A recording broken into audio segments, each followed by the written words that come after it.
তো গৌড়ীয় বৈষ্ণব তো কেবল কৃষ্ণের উপাসক নন, কারণ শ্রীমৎ জীব গোস্বামী চরণ বললেন, যারা রাধা বিরহিত কৃষ্ণের উপাসনা করেন তাদের দেখলে আমার কষ্ট হয়। তারা আমার হৃদয়ে একটা শেলবিদ্ধের মতো যাতনা অনুভব করি। রঘুনাথ দাস গোস্বামী পাদ বললেন, কপটি দাম্ভিকতয়া।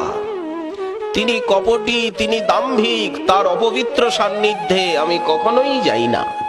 বারে বা। আর যারা রাধা কৃষ্ণের উপাসনা করেন তাদের প্রতি আপনার মনোভাব কেমন?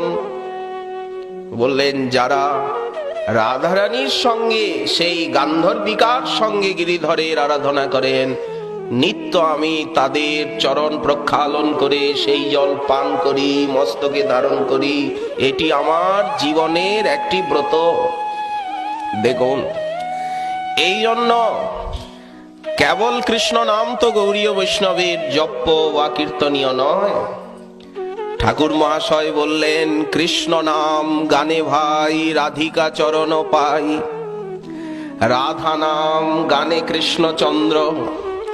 সংক্ষেপে কহিল কথা, ঘুচাও মনের ব্যথা। যুগল উপাসনা। এই জন্য মহাপ্রভু যুগল নাম দিলেন।